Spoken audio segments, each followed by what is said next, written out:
That break was courtesy of Zesa. Thank you very much, Zesa, for that break. Got us time to, have our bits and our drinks again. Fantastic. So, yeah. Thank you very much, Zesa. I think now, thanks to the producer, we're now on solar. But I think this is an indictment of the problems that we have in Zimbabwe. Yes. Electricity problems. Mm-hmm. This reminds me of Nigeria 20 years ago. Yes. And they've moved on from this. But Zimbabweans are also moving on. I think the ones who are still thinking that, government must supply everything are the South Africans, because they are still very noisy, writing letters to ESCOM, complaining in the papers, complaining on social media. Just get on with it. Get alternative energy and run with it. Should we tell them? We are telling them. Okay. How's your Campari refill? Oh, good. This is good. This is, yeah. Okay. I'm a very happy camper. So, before the break, we were discussing how Zimbabwe's political interests are well defined. So, I'll just recap a bit. The argument is when you think about Zimbabwe going into the DRC or in Mozambique, it was very clear what the political interest was. So from a political interest, we're clearly well defined, and that's why we went into the DRC. But because the business interest is not nationally clearly defined, that's the first thing I wanted to argue. And then the second thing is there hasn't been a conversation between business interest, despite what color political hue you wear, to just say this is our national business interest. So that when we go to Mozambique, you don't even need to ring a business person. When we go into the DRC, it would have been inevitable that beyond the political settlement, then our business would naturally go in. And I want to, and this is to you, Rufaro, because I know that your interest in American politics and business, it's very colorful and very vivid. If you think about it, a lot of the businesses in America don't need to be told, right? When America goes, the business follows, and it's very clear. Similarly with the Chinese, the minute China as a government said we're going into Africa, it was the very Road and clear. Belt Initiative. Exactly, and you can tell that this is the political interest. Yes. And it's followed tied by business interest. Yes. It's because they're clearly well defined. Yes. And my argument is we haven't defined those.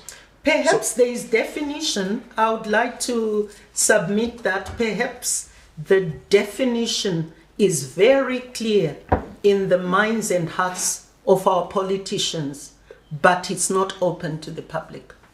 Then it's not national. No, but business also hasn't spoken. It's not national. Yeah, business hasn't spoken because perhaps they feel threatened. There's a sledgehammer. Yeah, there's a sledgehammer. But also, I find it remarkable. If you think about the business community in Zimbabwe today, you have ZNCC, you have CZI, you have the Bankers Association of Zimbabwe, you have the Zimbabwe Chamber of Mines. Insurance.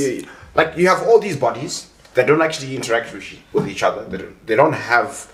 We don't have one business voice that says, look, across sectors and industries, these are our values. These are the things that matter to us. Yes. And we must have a say. And we often criticize economic policy, and we say, it's not working. This policy X has been a failure. Policy Y has been a failure. But for sure, the fact that the business community does not have this one umbrella body that speaks clearly in one voice that is apolitical, right? It's a leadership failure. Yes. Right? In the private sector, right? It's actually really awful that we haven't been able to come together and say these are things that matter to all of us, and we can have a conversation with government that has nothing to do with politics, that's just about business and taking our country forward.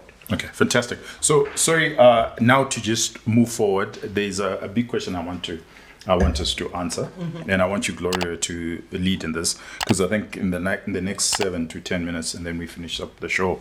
But it's where to from here.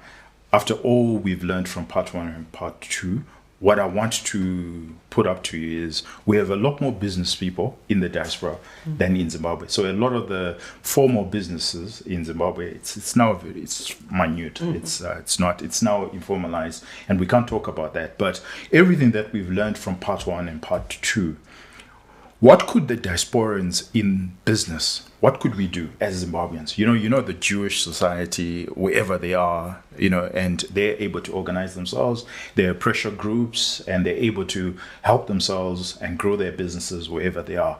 What could we do? We have Zimbabweans who started businesses all over the world, but right now we're not one. There's no interest again. There's no Zimbabwean diasporan business interest. What could we do?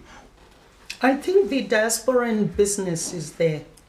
And there's so much goodwill from Zimbabweans in the diaspora wanting to come back home and invest, meaningful investments across the sectors.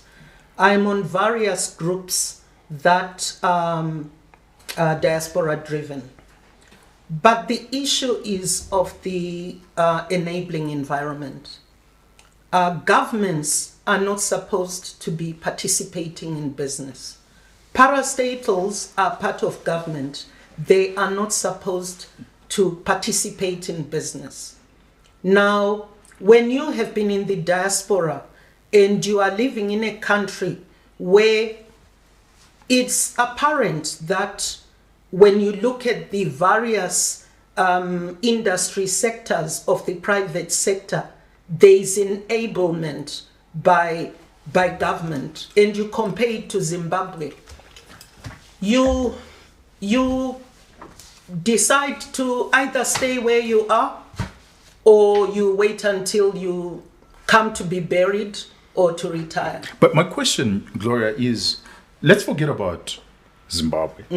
The country. Yes. But we have business people in the UK who are Zimbabwean. Yes. In America. We're not saying they must come back, but how could they organize themselves wherever they are? Because what ties them is being Zimbabwean. I think some of them are organized in the UK. I think there are associations in the UK where they also do award ceremonies. I'm not sure, though, whether they are organized in sector associations, because that is very important. Some of these formations, when it's all sectors grouped into one, you lose the essence. But if you are into formations as per sector, the banking sector, the clothing and textile sector, the farming sector, or even break it up further in farming, horticulture, floriculture, you name it. And it's across countries. And that is happening in those sectors. And there is a lot of knowledge. But the point is, Tinashe, Zimbabweans can succeed wherever they are in the world. What we want here is tax dollars. We want this government to stop printing money, because there is a critical mass of the private sector in operation where they can tax and run their operations without having the majority of people operating at survivalist level in the informal sector where there are no mechanisms of collecting taxes. On that very good note, I think we can't do better than that. That's a brilliant conclusion of our part 1 and part 2. Thank you very much, Gloria, for coming on. Yeah, it's been a pleasure. Thank you for having me. We are so much richer for your perspective. Pearls of wisdom. I think we've learned quite a bit. I've learned a lot too. Thank you. That we drink a lot. Says the teetotaler. And eat a lot. But there you have it. Have yourself a wonderful weekend.